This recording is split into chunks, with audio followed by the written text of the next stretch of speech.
الحمد لله الذي جعل الشمس والقمر بحسبان والنجم والشجر يسجدان وفضل جمالا على جمال كما فضل مكانا على مكان وإنسانا على إنسان ونشهد أن لا إله إلا الله وحده لا شريك له ونشهد أن سيدنا وسندنا وحبيب ربنا وطبيب ربنا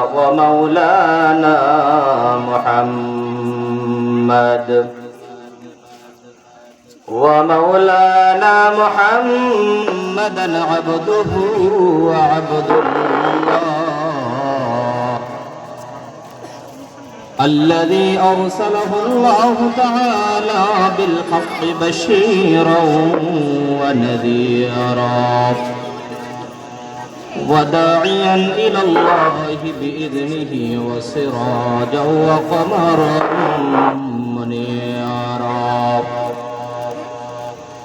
فقد قال الله تعالى في كلامه المجيد والفرقانه الحميد فأعوذ بالله من الشيطان الرجيم بسم الله الرحمن الرحيم لقد كان لكم في رسول الله أسوة حسنة وقال تعالى في شان حبيبه ومخبرا وآمرا قال رسول الله صلى الله عليه وسلم لا يؤمن أحدكم حتى أكون أحب إليه من والده وولده والناس أجمعين وقال تعالى إن الله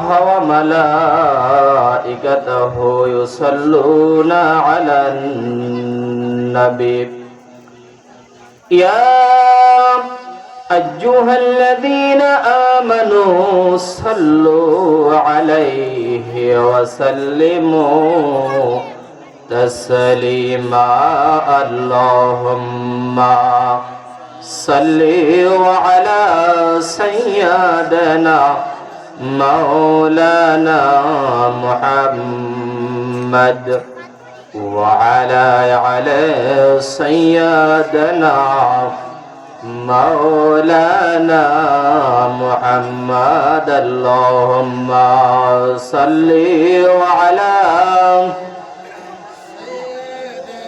مولانا محمد وعلى سيدنا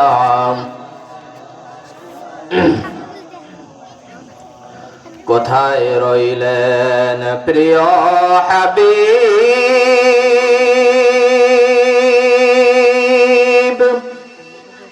আমাদেরকে ছাড়িয়া আপনি বিনে কি লাভ হবে এ ধরাতে বাঁচিয়া আল্লাহুম্মা সাল্লি আলা مولانا محمد وعلى سيدنا مولانا محمد بلغ العلا بكماله كشف الدجى بجماله حسنت جميع خصاله صلوا عليه محمد نعاكر کفر کو مٹایا کفر کو مٹا کر صداقت بتایا بلغ العلا بکمالہ کشف الدجى بجمالہ حسنت جميع خصاله صلوا عليه وآله সবাই জবান খুলে মহান রব্বুল আলামিনের একটু জিকির করে লা ইলাহা ইল্লাল্লাহ লা ইলাহা ইল্লাল্লাহ লা ইলাহা ইল্লাল্লাহ لا إله إلا الله لا إله إلا الله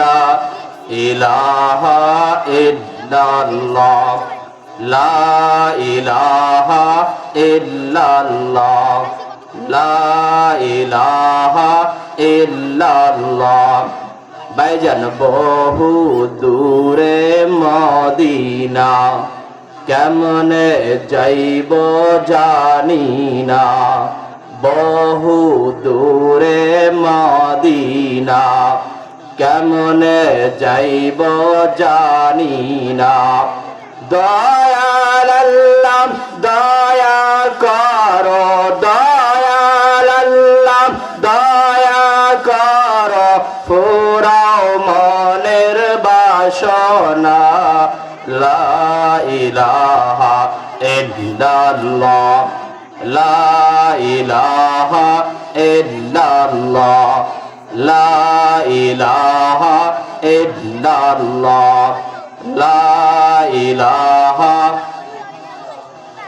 ফিরআউন বলে আসিয়ারে আল্লাহর কালিমা সাইরা দেন ফিরআউন বলে আসিয়ারে আল্লাহর কালিমা সাইরা দে আসিয়া বলে জীবন দেব তবু আল্লাহর কালিমা সারব না লা ইলাহা ইল্লাল্লাহ লা ইলাহা ইল্লাল্লাহ লা ইলাহা ইল্লাল্লাহ লা ইলাহা ইল্লাল্লাহ লা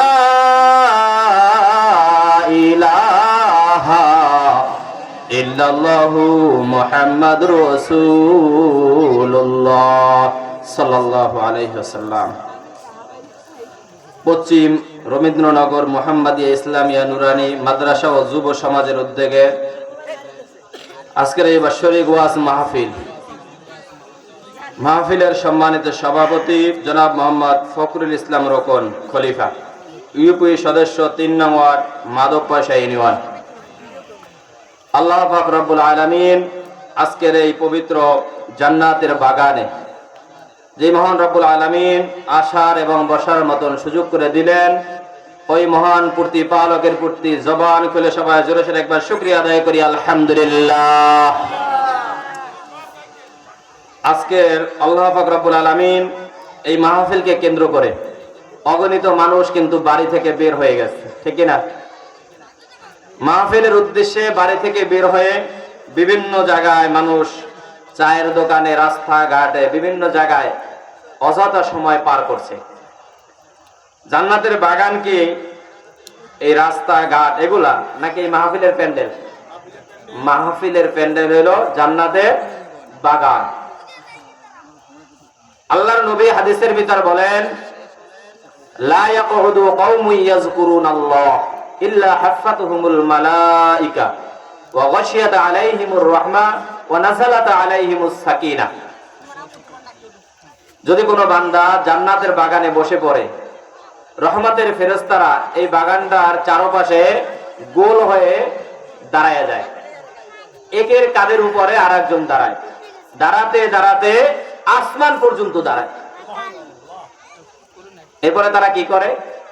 আল্লাহ পাক রব্বুল আলামিনের কাছে যারাই জান্নাতের বাগানে বসে আছে তাদের গুনাহ খাতা মাফের জন্য আল্লাহ পাক রব্বুল আলামিনের কাছে পানাহ চায় যে আল্লাহ, যারা আজকে জান্নাতের বাগানে বসলো তাদের জীবনের গুনাহ খাতা তুমি মাফ করে দাও। এ দোয়া করে কারা? ফেরেশতা। কি বলে? লা ইয়াকুদু কওমুন ইয়াযকুরুনাল্লাহা ইল্লা হাফাতুহুমুল মালাইকা। বলে লা ইয়াকুদু কওমুন ইয়াযকুরুনাল্লাহ, যখন আমি আল্লাহর জিকির হয়, আমি আল্লাহর কোরআনের কথা হয়, জান্নাতের বাগান হয়, ওই মজলিসের চারপাশে রহমতের ফেরেশতারা দাঁড়িয়ে যায়। ইল্লা হাফাতুহুমুল মালাইকা, সমস্ত ফেরেশতারা দাঁড়িয়ে একের কাঁধের উপরে এক একজন দাঁড়াতে দাঁড়াতে আসমান পর্যন্ত দাঁড়িয়ে যায়। ওয়া গাশিয়াত আলাইহিমুর রাহমা, তাদের উপরে আসমান থেকে রহমত নাজিল হয়।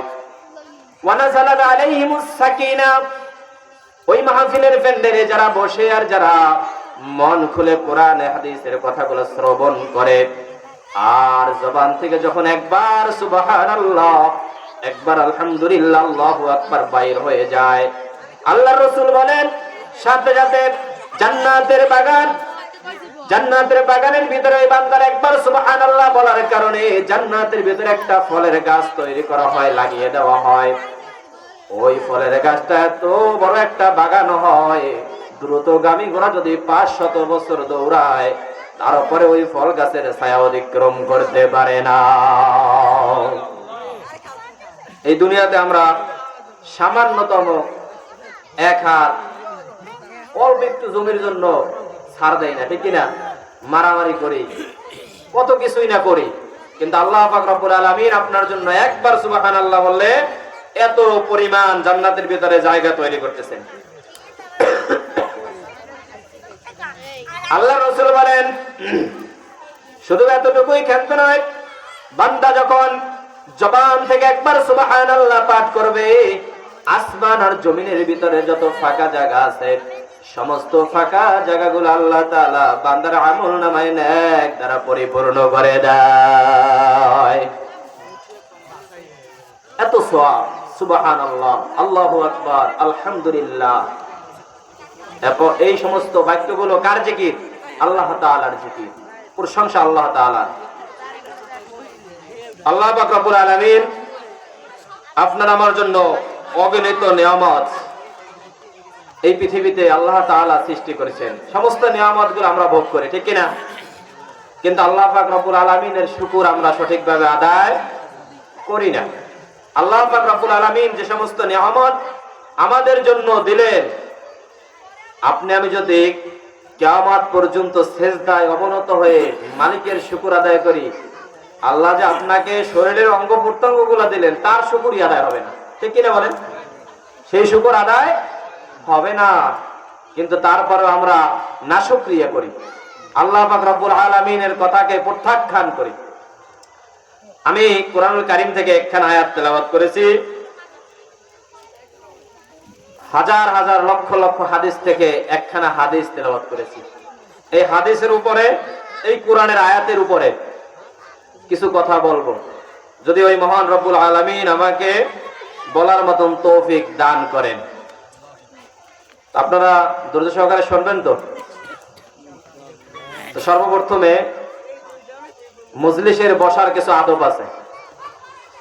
দিনী মজলিসে ফাঁকা জায়গা রাখতে হয় না, দিনী মজলিসে একে অপরের সাথে মিলেমিশে বসতে হয়। মজলিসে যদি ফাঁকা জায়গা রাখেন তো আপনার আমার প্রিয় শত্রু শয়তান সেখানে বসে আপনাকে আমাকে সঠিকভাবে কোরআন শুনতে দিবে না। এজন্য ভাইয়েরা, আপনারা সবাই আমার সামনের দিকে আগাই আসেন, এবং ফাঁকা জায়গাটা বন্ধ করে দেয়। সবাই একটু সামনের দিকে আসাই, জবানে একটু জিকির করিয়া সবাই সামনের দিকে আসাই। লা ইলাহা ইল্লাল্লাহ, লা ইলাহা ইল্লাল্লাহ, লা ইলাহা ইল্লাল্লাহু মুহাম্মাদুর রাসূলুল্লাহ সাল্লাল্লাহু আলাইহি ওয়াসাল্লাম। আল্লাহ পাক রব্বুল আলামিনের কোরআনের আয়াত থেকে যে আয়াত তেলাওয়াত করেছি, লাকাদ কানা লাকুম ফি রাসূলিল্লাহি উসওয়াতুন হাসানা। আয়াতের অর্থ কি? আয়াতের অর্থ হইল আল্লাহ পাক রব্বুল আলামিন বলেন,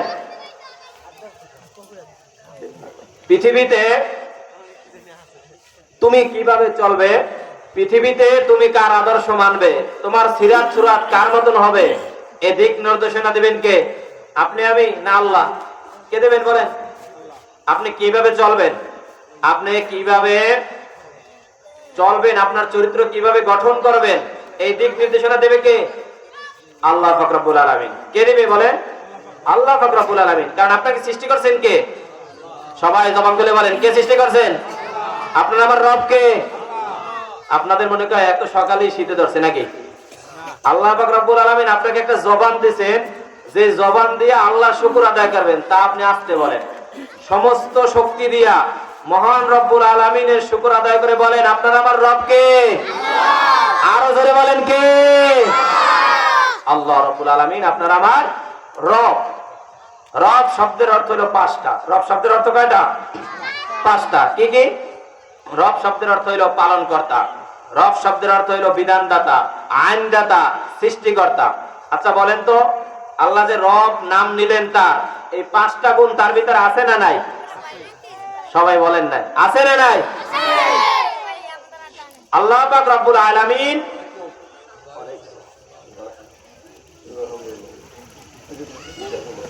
আল্লাহ পাক রব্বুল আলামিন এই পাঁচটা গুণ তার ভিতরে বিদ্যমান আছে, বিদায়ী তিনি হলেন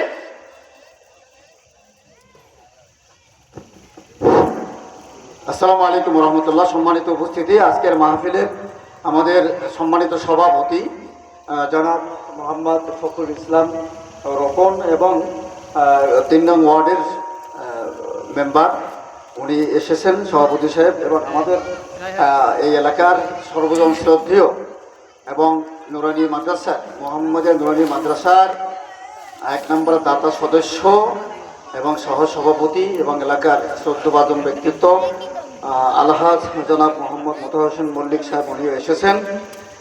আপনারা যারা এই বিষয়ে ঘোরাফেরা করতেছেন সবাই ইনশাল্লাহ ময়দানে চলে আসুন। ধন্যবাদ। আচ্ছা, যে কথা বলছিলাম, আল্লাহ পাক রব্বুল আলামিন যে রব আমাদের, তিনি যে আমাদের সৃষ্টি করেছেন, তিনি যে আমাদের রব দাবি করেন, তার ভিতরে এই পাঁচটা গুণ বিদ্যমান আছে, ঠিক না? বিদ্যমান আছে। তো আল্লাহ পাক রব্বুল আলামিন আপনাকে আমাকে এত সুন্দর করে সৃষ্টি করলেন, আল্লাহ পাক রব্বুল আলামিন আপনাকে আমাকে পরিপূর্ণ বানালেন। ভাইরা, রাস্তাঘাটে বিভিন্ন সময় শহরে গেলে দেখা যায় কত মানুষকে আল্লাহ অঙ্গহানি বানিয়েছে, ঠিক কিনা বলেন?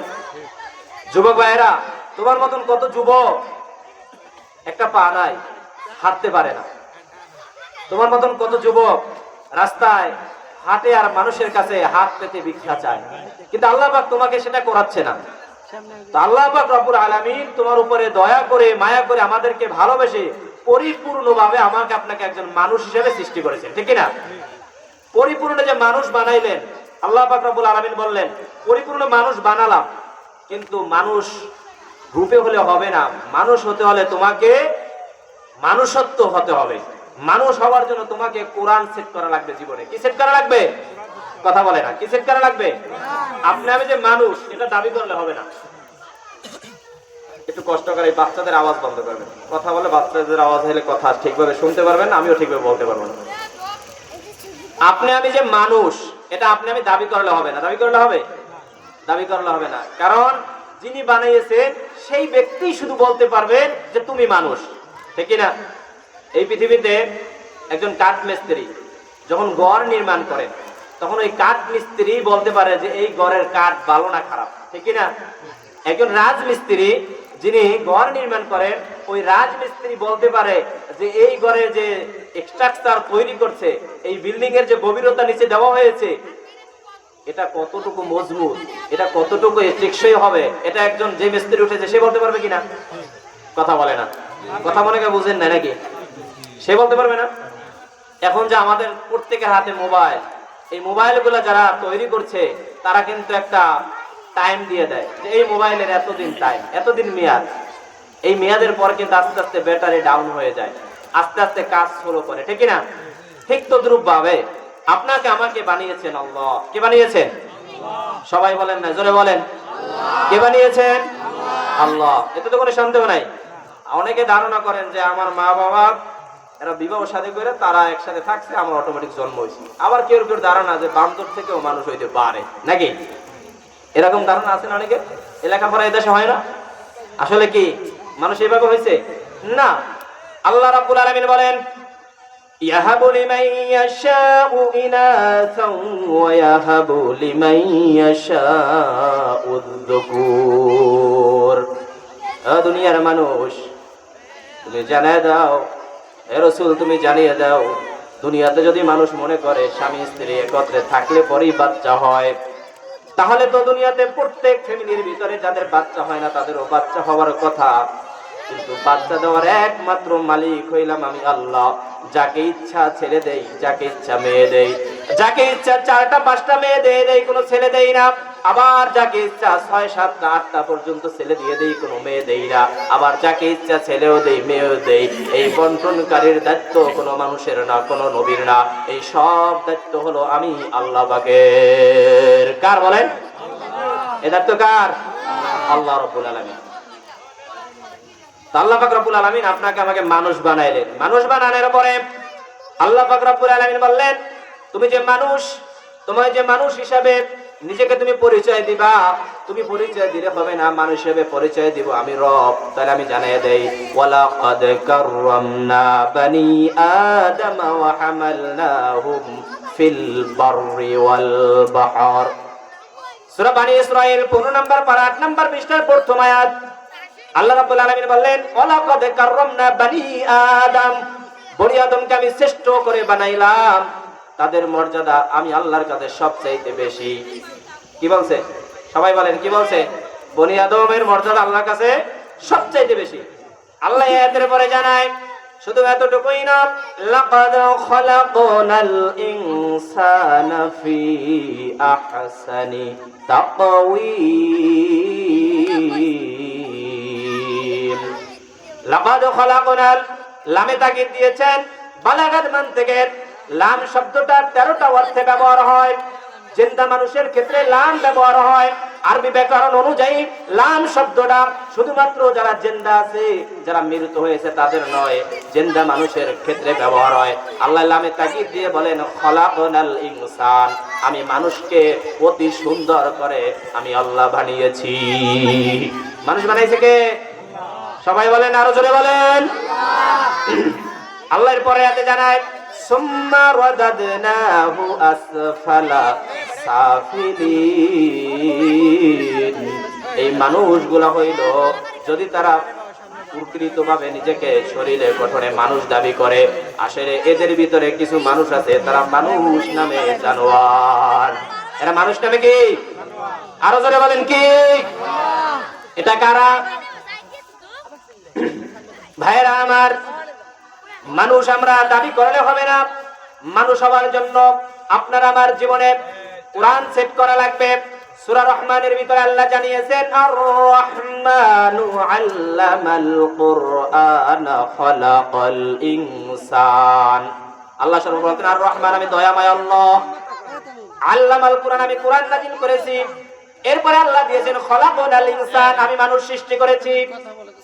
ভালো করে লক্ষ্য করে খেয়াল করবেন। আল্লাহ বলছেন, নিজের পরিচয় দিয়েছেন সর্বপ্রথম সূরা রহমানের ভিতরে, আর রহমান, আমি দয়াময় আল্লাহ। আল্লামাল কুরআন, আমি কোরআন সৃষ্টি করেছি, নাজিল করেছি। খলাকাল ইনসান, আমি আল্লাহ মানুষও সৃষ্টি করেছি। বলেন তো ভাইরা, আল্লাহ পাক দুনিয়াতে মানুষ আগে বানাইছে না কোরআন আগে বানাইছে? কথা বলে না। আগে কি বানাইছে? মানুষ।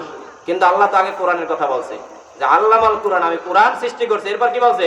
খলাকনাল ইনসান, আমি মানুষও সৃষ্টি করছি। তাহলে আপনি এখান থেকে কি বুঝলেন? যার ভিতরে কোরআন নাই, যিনি কোরআন মানে না, কোরআন অনুযায়ী নিজের জীবন সেট করে না, কোরআন অনুযায়ী নিজের জীবন গঠন করে নাই, কোরআন অনুযায়ী রান্নাঘর থেকে পার্লামেন্ট পর্যন্ত নিজের জীবনকে সেট করে নাই, আল্লাহ বলে ওই বান্দাকে নিজে নিজে মানুষ দাবি করলে হবে না। ওই বান্দা আমি আল্লাহর ভাষায় মানুষই না। ওই বান্দা আমি আল্লাহর ভাষায় কি? রাগ করতেছেন মনে কি আপনারা নাকি? কথা বলেন না যে আমার ভাষা মনে কি বুঝেন না নাকি? আমার বাড়ি কি কুমিল্লা? আমি তো আপনাদের এলাকার, আমার ভাষা বুঝেন না? আচ্ছা, তাহলে জবাব দিতে হইবে তো জোরে। ওয়াজ হইলো, আর এদেশে যখন ওয়াজ হয় এখন তো বেশিরভাগ আওয়াজ, বেশিরভাগ কি আওয়াজ। হুজুরের যদি সুর হয়, ওয়াজ কেমন হয়েছে? মাশাআল্লাহ। কোরআন হাদিস দিয়ে বললো কি কইছো কিছু বুঝি না, কি বলে? ভাইরা খুব লক্ষ্য করে খেয়াল করে শুনবেন, যতটুকু কথা বলবো কোরআন থেকে বলার চেষ্টা করব, কারণ আল্লাহ পাক রব্বুল আলামিন কোরআন শুধু নাজিল করছে তাবিজ বানায় খাওয়ার জন্য না। কোরআন মানুষ মরণে পড়ার জন্য আল্লাহ নাজিল করেন নাই। কোরআন শুধু নাজিল করেছেন পথ ভরা মানুষকে পথ দেখানোর জন্য। আল্লাহ পাক রব্বুল আলামিন কোরআন শুধু নাজিল করেছেন এই কোরআন থেকে মানুষ ঔষধ হিসেবে ব্যবহার করবে। কি হিসাবে? কথা হয় না, কি হিসাবে? এই পৃথিবীতে আমাদের অনেকের জ্বর, সর্দি, কাশ, বিভিন্ন রকমের রোগ হয়, ফার্মেসিতে গেলে ঔষধ দেয়, তাই কিনা? কিন্তু রুহের ঔষধ তো কোনো ফার্মেসিতে বেশি না। এই রুহের ঔষধ একমাত্র বিক্রি হয় কোরআনে। কোথায়? কথা বলে না, কোথায়? এই রুহের ঔষধ যদি কোরআন থেকে আপনি নিতে পারেন তাহলে আপনি সফল কাম। কিন্তু কোরআনের ঔষধ নিতে যাইয়া অনেকে আবু জাহেলের মতন গার মটকাইয়ে চলে যায়। কথা মনে করে বুঝেন নাই। সুদের ওয়াজ করলে হুজুরের চাকরি থাকে না, ঘুষের ওয়াজ করলে হুজুর ভালো না, রাজনীতির ওয়াজ করলে বলে হুজুর রাজনীতি করবে গা, এর কাম হইলো খালি নামাজ পড়া, আর কাম হইলো জিকির করা, রাজনীতি কথা বলবে নাকি? আচ্ছা বলেন তো, বিশ্বনবী কি রাজনীতি করেন নাই? কথা পায় না, করছেন। কতদিন করছেন? 10 বছর। কতদিন? 10 বছর। মুসলমান এতটুকুই জানে না। কত বছর? 10 বছর রাজনীতি করছেন। রাজনীতি করা হলো ফরজ। সূরা মুলক 29 নম্বর পারা, সূরা মুলক। মুলক শব্দের অর্থ হলো রাজনীতি। মুলক মানে বাদশাহী নাকি রাজত্ব, এখানে আছে রাজনীতি নিয়ে কথা। আল্লাহ পাক রব্বুল আলামিন, যাই হোক আমি এলাকায় রাজনীতি করতেই না, আমি রাজনীতির কথা বলবো না, যদিও কোরআন থেকে কথা বলবো। যে কথাগুলো আপনাকে বলার জন্য বলছি, আল্লাহ পাক রব্বুল আলামিন বলছেন মানুষ আমি বানিয়েছি, তবে তুমি যদি নিজেকে মানুষ দাবি করো তাহলে তোমার ভিতরে কোরআন সেট করা লাগবে। কি সেট করা লাগবে? কোরআন সেট করা লাগবে। আমি আল্লাহ সর্বপ্রথম তোমাকে কিছু আইন দিলাম, এই আইনগুলো যদি তুমি মানো তাহলে তুমি সোনার মানুষ হয়ে যাবে। কি মানুষ? ও ভাইয়েরা লক্ষ্য করুন, নবীর জামানায় যে সমস্ত সাহাবীরা কাফের অবস্থায় যাদের দাম ছিল না, যে সমস্ত সাহাবীরা গরিব হওয়ার কারণে দাম ছিল না, তারা ইসলাম মানার পরে কোরআনের সংস্পর্শ হওয়ার পরে তাদের এত দাম হয়ে গেল, তারা প্রত্যেকটা মানুষ হয়ে গেল স্বর্ণের মানুষ। ঠিক কিনা? কি বলেন ঠিক কিনা? ইসলামের দ্বিতীয় খলিফা হযরত ওমর ফারুক রাদিয়াল্লাহু তাআলা আনহু, যার নাম জানে না এমন মুসলমান খুব কম আছে। আছে কিনা? ওমর ফারুকের নাম শুনছেন? শুনেন না কে কে? হাত জাগান। সবাই শুনছেন? মাশাআল্লাহ। হযরত ওমর ফারুক রাদিয়াল্লাহু তাআলা আনহু ইসলাম যখন কবুল করেন নাই, তখন ওমর ফারুক রাদিয়াল্লাহু তাআলা আনহু মক্কার সবচাইতে একজন কাফেরদের ভিতরে অন্যরকম একজন মাস্তান ছিল, সেইভাবে যোদ্ধা ছিল। বিশ্বনবী একদিন রাতের আধারে আল্লাহর কাছে পানাতে বলছিলেন, আল্লাহ মাত্র 11 জন মুসলমান। কতজন? 11 জন মুসলমান। কাফেররা আমাদের উপরে অত্যাচার করে, মার দেয়, আমার পক্ষে লোক আসতে চায়, ওরা আসতে দেয় না। তুমি দুইটা মক্কার ভিতরে 2টা সিংহ পুরুষ আছে, এই 2টা পুরুষের ভিতরে একজনকে তুমি ইসলামের জন্য কবুল করো। আল্লাহ রাব্বুল আলামিনের হাবিব নাম ধরে দোয়া করেছিলেন, হয় তুমি ওমরকে কবুল করো, নতুবা আবু জাহেলকে কবুল করো। আল্লাহ পাক রব্বুল আলামিন, নবীজি ছিলেন মুস্তাজাবুদ দাওয়া, তার দোয়া আল্লাহর কাছে হাত উত্তোলন করতে দেরি, দোয়া কবুল হইতে দেরি হতো না। ঠিক কিনা? তিনি হাত উত্তোলন করতে দেরি হতো, দোয়া কবুল হতে দেরি হতো না। আমিরুল মুমিনিন হযরত ওমর ফারুক যখন কাফের ছিলেন, নবী ভাবে দোয়া করেছিলেন। পরের দিন সকাল বেলায় ঘোষণা আসলো, কাফেররা ঘোষণা দিল, আবু জাহেলের ওয়াইফ, আবু জাহেলের বউ ঘোষণা দিল, মুহাম্মাদের গর্দান যে কেটে আনতে পারবে তাকে আমি পুরস্কৃত করব। মক্কার সিংহ পুরুষ ওমর ফারুক তখন বললেন, আমি পারবো।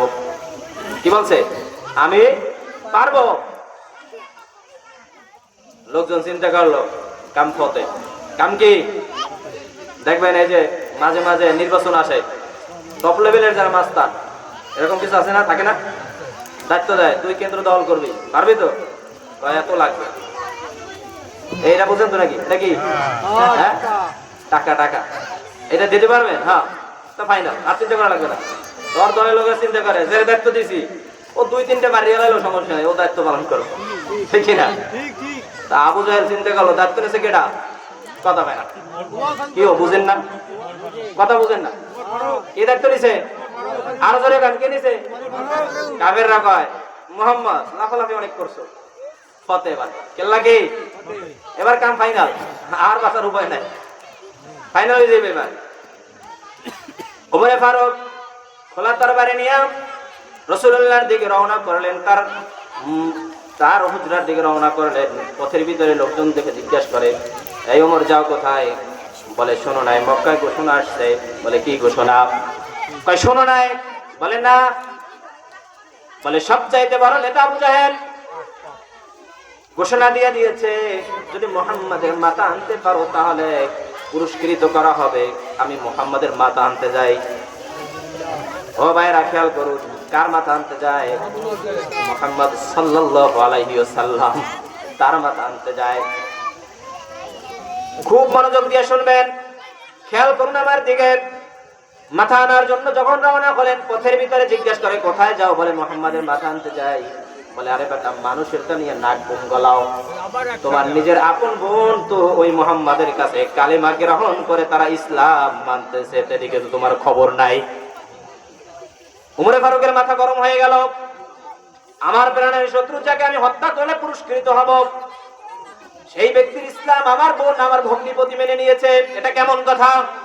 চলে গেলেন রাগান্বিত অবস্থায় বোনের বাড়িতে, গিয়ে দেখে বোন কোরআন তেলাওয়াত করতেছে, ভগ্নিপতিও কোরআন তেলাওয়াত করছে। উমরকে দেখিয়া কোরআন বন্ধ করে কোরআনটা একটু লুকাই রাখলেন। উমর বললেন কি লুকাইলা? বলে কোরআন লুকাইছি। বলে কেন লুকাইলা? বলে তুমি আসছো তাই, তুমি তো নাপাক। তুমি কি নাপাক? হিন্দু খ্রিস্টান ইহুদি কাফের যতক্ষণ পর্যন্ত ইসলাম গ্রহণ না করে ততক্ষণ পর্যন্ত ঝর্ণার পানি নয়, স্বয়ং কাবা ঘরে গিয়াও যদি হাউজে কাউসারের পানি দিয়েও যদি গোসল করে, জমজমের পানি দিয়া, তারপরেও পাক হবে না যতক্ষণ পর্যন্ত কালেমা গ্রহণ না করবে। বলে তুমি তো না পাক, এই কোরআন স্পর্শ করতে হইলে পাক হইতে হয়, গোসল করতে হয়, ঈমান আনতে হয়। বলে কোরআন তোমাকে পাইতেছি, দাঁড়াও। চাবুকটা বের করে মনকে প্রহার শুরু করলো, এক এক করে প্রহার করতে করতে মাটিতে শোয়ায় দিল। মাটিতে শোয়ায় দেওয়ার পরে বোন চিৎকার করে, কান্না করে। উমরে ফারুক বলে বোন প্রহার বন্ধ করবো না যতক্ষণ পর্যন্ত মুহাম্মাদের কালেমা না ছাড়বা। বোন জবাব দেয়, ভাই মনে চাইলে তোমার খোলা তরবারি দিয়ে মাথাটাকে দুখণ্ডিত করে ফেলতে পারো, মনে চাইলে জীবন দিয়ে দিতে পারো, মনে চাইলে তুমি আমাকে হত্যা করতে পারো, কিন্তু তুমি জানো না আমি তাওহীদের কালিমা গ্রহণ করেছি।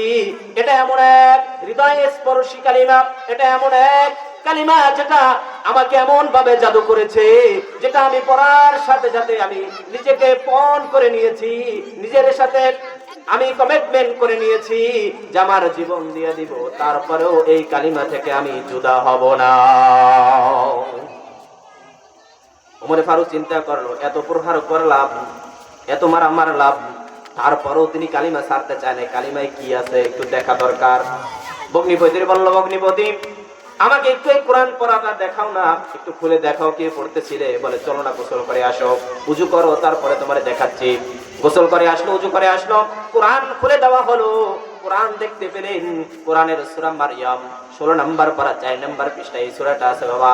এই সূরার ভিতরে আল্লাহ তাআলা বলেন, তাহা মা আনজালনা আলাইকাল কুরআনা লিতাশকা।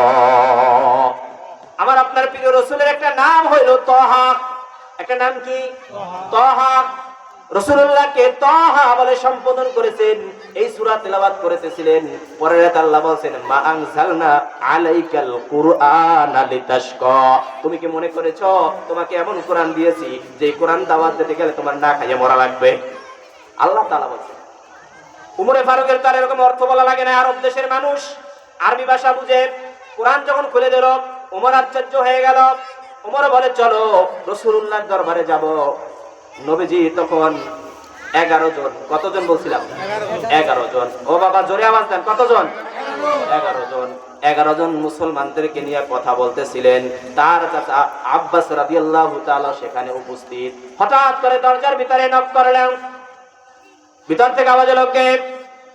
বলল, আমি ওমর। এখন কে দরজা খুলবে চিন্তায় পড়ে গেল।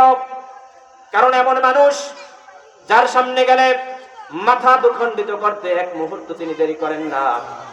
হাদিস শরীফের ভিতরে এসেছে, উমর ফারুক যদি কোনো রাস্তা দিয়ে হাঁটতো 40 দিন পর্যন্ত ওই রাস্তায় শয়তান প্রবেশ করত না। এত বড় লৌহ মানব, এত বড় সিফাহ সালাম, তখন তিনি কাফের ছিলেন। দরজায় নক করছেন রাসূলুল্লাহর। রাসূলুল্লাহকে বললেন, আব্বাস রাদিয়াল্লাহু তাআলা নবীজির চাচা বললেন, ভাতিজা আমি দরজা খুলছি। নবীজি চোখের পানি ছেড়ে দিলেন। চোখের পানি ছেড়ে দিয়ে বলেন, চাচা যান, দুনিয়াতে আসার আগেই আমার বাবা দুনিয়া থেকে বিদায় নিয়ে চলে গেছে। বাবাকে দেখতে পারি নাই, বাবাকে কোনোদিন বাবা বলে ডাক দিতে পারি নাই। দুনিয়াতে আসার 6 মাস পরে আমার মাও দুনিয়া থেকে চলে গেছে। বাবার স্নেহ, মায়ের ভালোবাসা কোনোটাই আমি পাই নাই। আমি ছোট্টবেলায় যখন আমার মাকে হারাইছিলাম, আমি কান্না করেছিলাম, আমি কার কাছে ঘুমাবো, কে আমাকে আদর করে ঘুম পড়াবে? আমার দাদা আব্দুল মুত্তালিব আমাকে কোলে নিয়ে বলেছিল, নাতি কোনো মন খারাপ করিস না, কষ্ট পাইস না, আমি আব্দুল মুত্তালিব তোকে আমার কোলের ভিতরে ঘুম পড়াবো। ও চাচা, আপনি হলেন আমার চাচা বাবার সমতুল্য। আপনি যদি দরজা খুলতে যান আর উমর যদি আপনার উপরে আঘাত করে দুনিয়া থেকে বিদায় করে দেয়, আমি কাকে চাচা বলে ডাকবো? আব্বাস রাদিয়াল্লাহু তাআলা বলেন, ভাতিজা কান্না করো না। আব্বাস রাদিয়াল্লাহু তাআলা বলেন, ভাতিজা কান্না করো না, চিন্তা করো না। যদি ওমর ভালো মন মানসিকতা নিয়ে তোমার কাছে আসে, তাকে আহলান সাহলান মারহাবা বলে ঢুকিয়ে দিব। আর যদি মনের ভিতরে সামান্যতম কোনো খারাপ নিয়ত নিয়ে তোমার কাছে প্রবেশ করে, আমার হাতে তরবারি নাই কিন্তু উমরের হাতে তরবারি আছে, ওর তরবারি দিয়ে ওর মাথাকে গর্দান থেকে ফেলে দিব। আব্বাস রাদিয়াল্লাহু তাআলা দরজা খুললেন। দরজা খোলার পরে ওমর দাঁড়িয়ে আছেন, হাতে খোলা তরবারি। বলেন, ওমর তুমি ভিতরে আসো। ওমর রাদিয়াল্লাহু তাআলা ভিতরে যখন আসা শুরু করলেন, নবীজি তার গায়ের উপরে একটা রকমের বাড়তি চাদর ছিল, চাদরটাকে নবীজি বিছায়া দিলেন। নবীজির এই চাদরটা দুজন মানুষের জন্য জীবনে বিছাইছিলেন। একবার হলো উমরের জন্য, আর দ্বিতীয়বার বিছাইছিলেন নবীজির দুধমা হালিমাতুস সাদিয়ার জন্য। রুমালটা যখন বিছায়া দিলেন, উমর ভিতরে ঢুকিয়া মাথা নিচু করে রুমালটা উঠালেন। রুমালটাকে হাতের ভিতরে নিয়ে চুমু খেলেন, কপালে নিলেন, বুকের সাথে লাগালেন, আর বললেন, মুহাম্মাদুর রাসূলুল্লাহ সাল্লাল্লাহু আলাইহি ওয়াসাল্লাম, আপনার চাদরে আমি বসবো। এত বড় স্পর্ধা, এত বড় দুঃসাহস আমি উমরের এখনো হয়নি। উমর রাদিয়াল্লাহু তাআলা সিংহ পুরুষ, যার সামনে দাঁড়িয়ে কথা বলার মতন সাহস মক্কার লোকের ছিল না। এই উমর রাদিয়াল্লাহু তাআলা নবীজির সামনে এসে কবুতরের বাচ্চার মতন ঠোঁট দুইটা কাঁপতেছিল। উমরকে নবী 3 বার বলছিল, উমর কি বলবা বলো না। উমর খালি ঠোঁট কাঁপে, কোনো কথা বলতে পারে না। রাসূলুল্লাহ বলছিলেন, উমর নিজ দ্বিধায় নির্ভয়ে তুমি বলো না, কি জন্য আমার কাছে তুমি এসেছো, তুমি কি চাও? উমর রাদিয়াল্লাহু তাআলা চোখের পানি ছেড়ে দিয়ে বলেন, হে আল্লাহর রাসূল, আমি হলাম মক্কার একজন নিকৃষ্ট মানুষ, কাফের উমর। আপনার দরবার এসেছি, আপনি হইলেন রাসূলুল্লাহ। আপনার চাদর বিছিয়ে আমাকে সম্মান দেখালেন। আপনার গর্দান নেওয়ার জন্য হুজুর এসেছিলাম, কিন্তু পথে ভিতরে ভগ্নিপতির বাড়িতে দেখে আসলাম আপনার কোরআন। আর আপনার এই মজলিসে এসে এবার আপনার কালিমার দ্বারা আমার গলাটাকে আপনি কতল করে ফেলেন। আপনি আমাকে পড়িয়ে দেন লা ইলাহা ইল্লাল্লাহু মুহাম্মাদুর রাসূলুল্লাহ সাল্লাল্লাহু আলাইহি ওয়াসাল্লাম। ওমর রাদিয়াল্লাহু তাআলা কালিমা পড়লেন, মুসলমান হয়ে গেলেন। ও বাবা, মুসলমান হওয়ার পরে নবী বলেন, ওমর তুমি কি জানো আমি তোমার জন্য দোয়া করেছিলাম? বলে না হুজুর, আমি তো জানি না। বলে ওমর, আমি গত রাত্রে নামাজের নামাজে বসে আল্লাহ রাব্বুল আলামিনের কাছে বলেছিলাম, আল্লাহ তুমি আমার প্রতিপালক, তুমি আমার রব, তুমি আমার বন্ধু।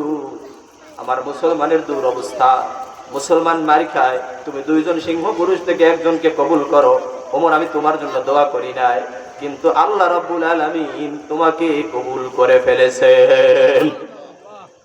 এজন্য ভাইজানেরা, এই দিনই মজলিসে আসার মতন মন মানসিকতা থাকতে হবে।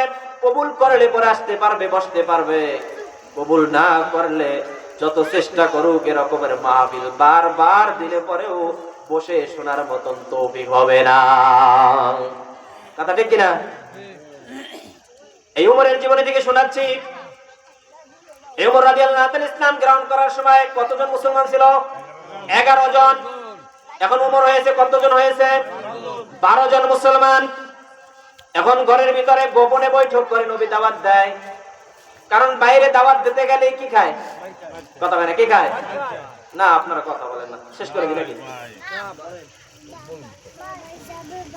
বাইরে কথা বলতে গেলেই মারি খায়, তাই গোপনে দাওয়াত দেয়। উমর জিজ্ঞেস করে, আল্লাহর রাসূল, আপনি যে কথাগুলো বলেন এগুলো কি সত্য কথা না? বলে হ্যাঁ সত্য কথা। তাহলে আপনি কেন গোপনে দাওয়াত দেন? বলে দেখো না বাহিরের অবস্থা। বলে কালকে থেকে দাওয়াত দেবো বাহিরে। কয় উমর পাগলামি কইরো না। কি কইরো না? দেখবেন নেতারা মেম্বারিতে দাঁড়ায়, অথবা চেয়ারম্যানিতে বা নির্বাচন করবে ধরেন, অথবা স্কুলের সভাপতি হোক, দেখবেন দুইটা একেবারে কোড়াপুর দাঁড়াইছে। এখন যদি নেতারে কয়, পাশ দিয়ে কয় খালি হুকুম দেন আরে শেষ করে দিই, কথা বলেন। এখন যে দাঁড়াইছে সে কি চায় শেষ করে দেব? সেটা চুপ করো, ওটা আমি দেখবো, আরে ঠিকই না? কারণ তো শিক্ষিত সে কি, আর যে পাশে আছে সে তার তো মাথা করো, তার কি আমার নেতারে কইছে। তো যখন উমর ইসলাম গ্রহণ করছে, এখন উমর কি কয়? উমর কয় কাল থেকে বাইরে বাইরে হইব, দাওয়াত কে হইব? বাইরে হইব। নবী কয় না উমর পাগলামি করে না, হবে না শুরু, হবে না কি? কথা বুঝেন না, হবে কি শুরু? ওমর আমরা তো সংখ্যা কম, কারেক্ট আমি বলছি তো বাইরে হইব। নবীজিরে নিয়ে সকালবেলায় ওমর রাদিয়াল্লাহু তাআলা এবার বাইরে নামলেন কাবা ঘরের পাশে। বাইরে দাঁড়াইয়া দুইটা লাইন দাঁড়াইলেন। কয়টা লাইন? সবাই বলেন, আর রাগ করছেন নি? খিদা লাগছে মনে হয় নাকি? জোরে বলতে কত কথা, আমার কান পর্যন্ত চাইতে। আমি তো কথা বলতেছি আপনাদের সাথে, ঠিক না? আপনাদের কথা আমার কানে না এলে তো বুঝবো যে আমি যা বলি আপনারা বুঝছেন না। তাহলে আমি ওয়াজ করি কি কবরস্থানে? বলতে হবে, জোরে বলবে। কি বলছে ওমর? দুইটা কাতার দেওয়া, দুই লাইনের ভিতরে এক পাশে দিলেন 6 জন, আর এক পাশে দিলেন 6 জন। এক লাইনের একজন অভিভাবক দিলেন আব্বাস রাদিয়াল্লাহু তাআলাকে, আর এক লাইনের ভিতরে তিনি অভিভাবক দিলেন নবী মুহাম্মদ রাসূলুল্লাহকে। আর ওমর কি বাইকে গেছে? হ্যাঁ, ওমর কি বাইকে গেছে? বলে রাসূলুল্লাহ বললেন, ওমর তুমি কোথায়? বলে হুজুর আমি হইলাম পরিচালক, পরিচালক সব জায়গায়। ওরা খালি আহু, আর আমি খালি কি করবো? আমি খালি সাইজ করবো। আমি সব জায়গায় আছি, ডাইনে বামে উত্তর পশ্চিম দক্ষিণ সব দিকে আমি আছি, আমি পরিচালক, আর আপনি খালি সামনে দেখবেন। তখন কি করবো ওমর? বলে কি করবো আপনি এখনো বুঝছেন নেই? বলে না এখন তো বুঝতে পারি নাই। বলে চলেন কাবা ঘরের পাশে। 6 জন 12 জন নিয়ে নবীজিকে সহ উমর চলে গেলেন কাবা ঘরের পাশে। কোথায়? কাবা ঘরের পাশে। উমর যেভাবে তাকবীর দিয়েছেন ও মুসলমান এখন একটা সেভাবে আমরা তাকবীর দেব। দেখবো এই রবীন্দ্রনগরের মানুষের গায়ে উমরের মতন শক্তি আছে না নাই।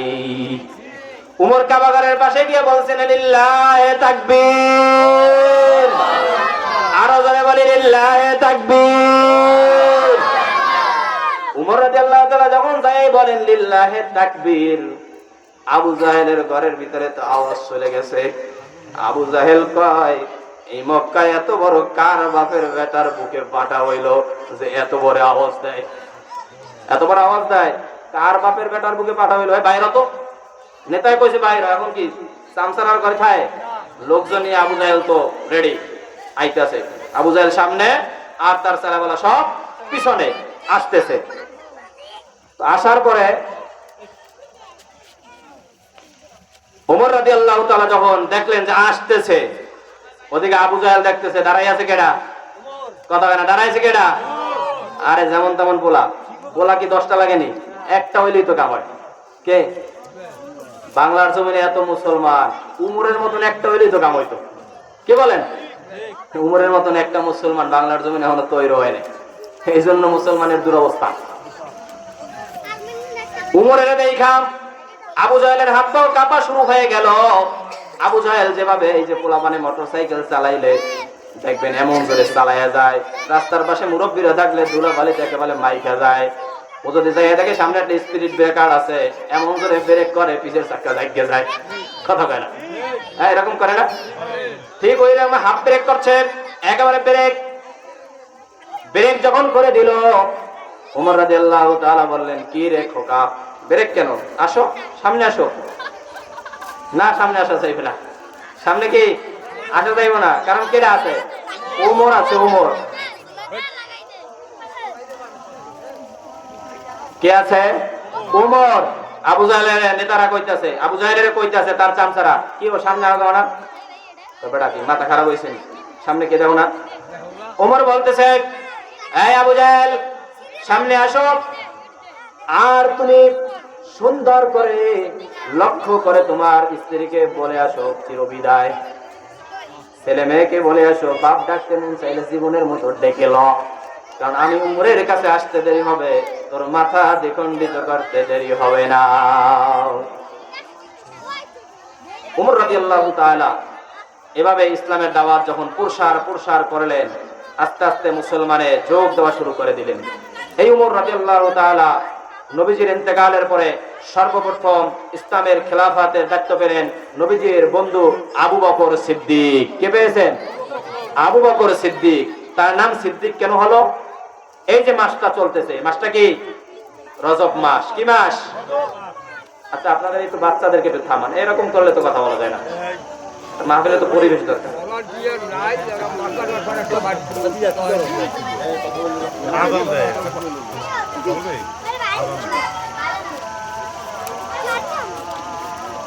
এই মাসটা কি মাস?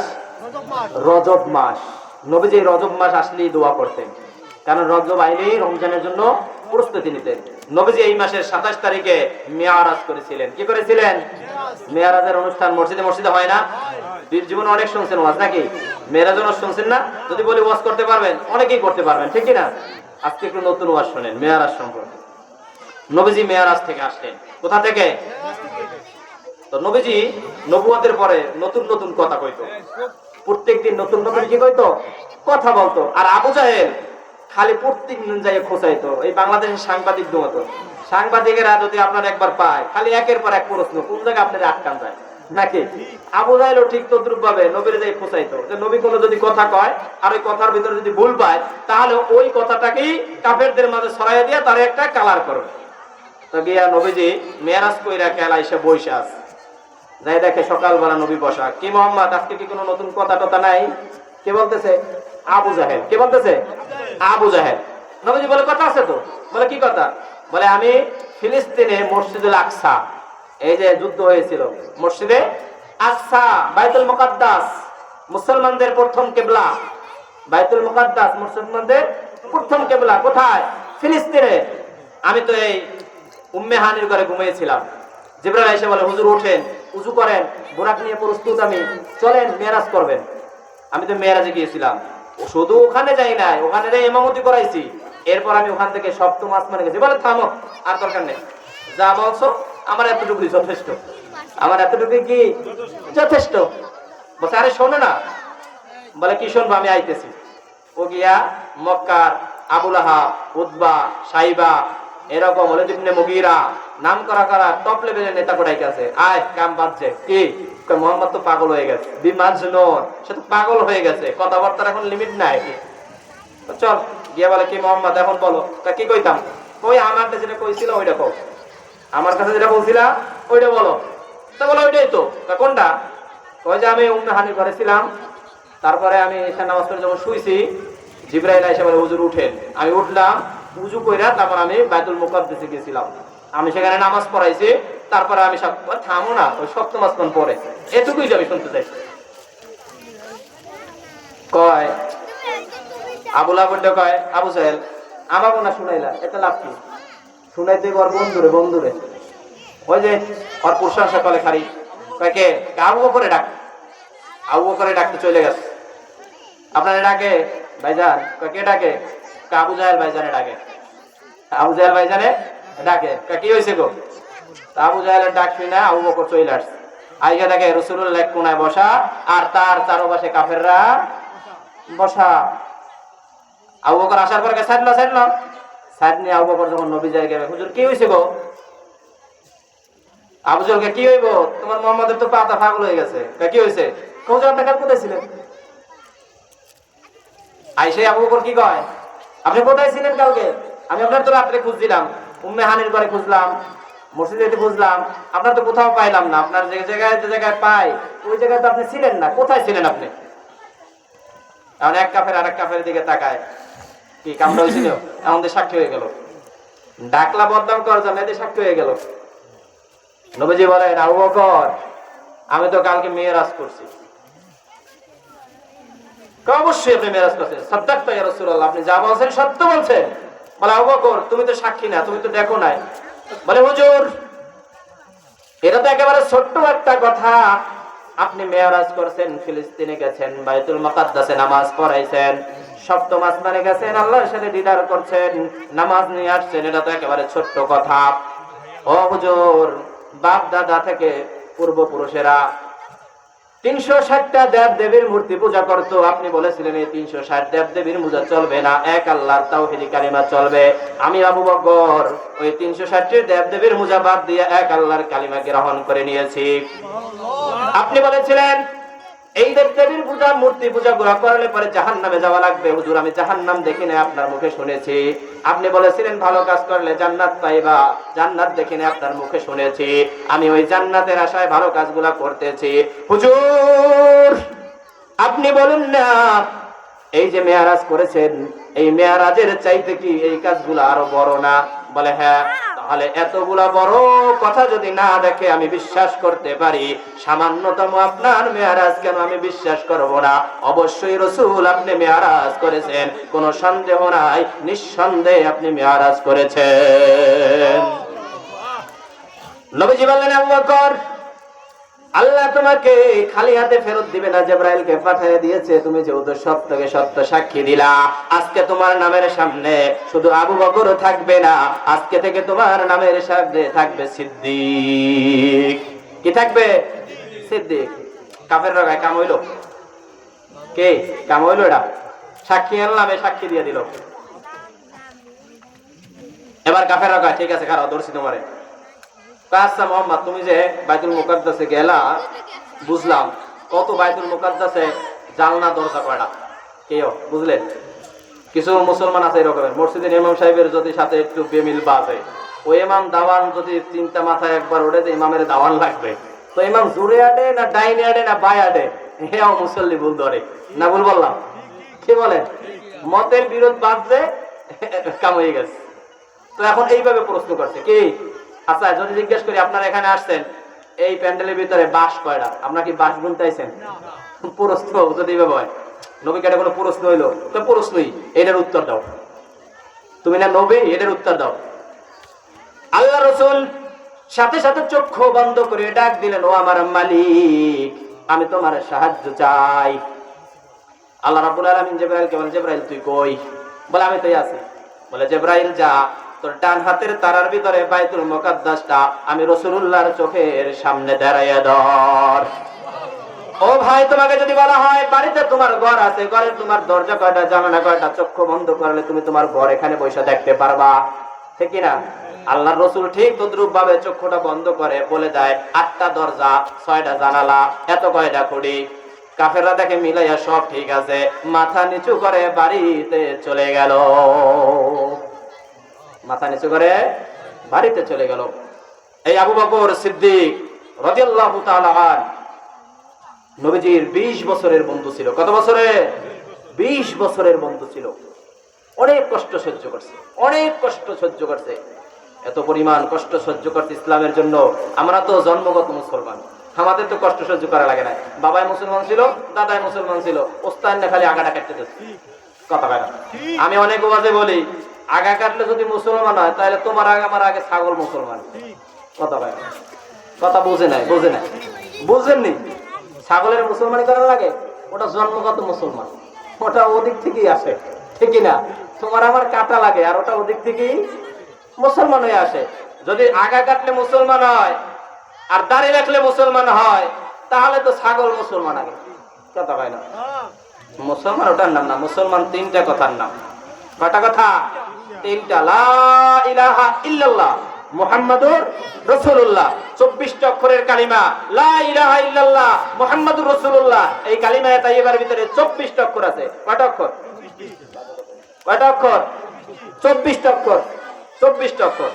কোন বান্দা যদি দিনে রাতে 24 ঘন্টা যত রকমের গুনাহ করো, রাতে ঘুমাতে যাওয়ার আগে যদি আল্লাহর কাছে খাটে দিলে তওবা করে যদি বল, আল্লাহ গুনাহ করে ফেলেছি, নফসের তাড়নায়, বন্ধু বান্ধবের আড্ডায়, এই রাতে ঘুমাইতে যাইতেছি, হয়তো আর না উঠতে পারি, তওবা করলাম, আর গুনাহ করব না। একবার জবানে যদি ওখান করে দেয় লা ইলাহা ইল্লাল্লাহ মুহাম্মাদুর রাসূলুল্লাহ, আল্লাহ বলে, বান্দা 24টা ঘন্টায় যত রকমের গুনাহ করেছো আমি আল্লাহ তোকে মাফ করে দিলাম। ও বাবা, অল্প সময়ের ভিতরে শেষ করে দিচ্ছি, খেয়াল করে বাবা, মনোযোগ সহকারে আমার এই অল্প সময়ের কথাটুকু দিল দিয়া শোনো। এত সময় যে আলোচনাটুকু শুনছো, এখন একটু দিলের কান দিয়ে শোনো, মাথাটা নিচু করে দিয়া একটু মনকে বুঝাও। মন, জীবনে কত রং করলি, কত তামাশা করলি, পায়ে হাত দিয়ে বলি বাবা, মাথাটা নিচু করে দিয়ে একটু দিলের কান দিয়ে শোনো। জীবন কত ভাবে, আমার আপনার জীবনের সময় কত ভাবে নষ্ট হয়ে যাচ্ছে। আমরা বলি আমার বয়স বাড়ছে, আসলে ভুল কথা, তোমার আমার বয়স কমতেছে। বয়স কি হইতেছে? কমতেছে। ও বাবা, হযরত ওমর ফারুক রাদিয়াল্লাহু তাআলা ইসলামের দ্বিতীয় খলিফা, ইসলামের কোন খলিফা? দ্বিতীয় খলিফা।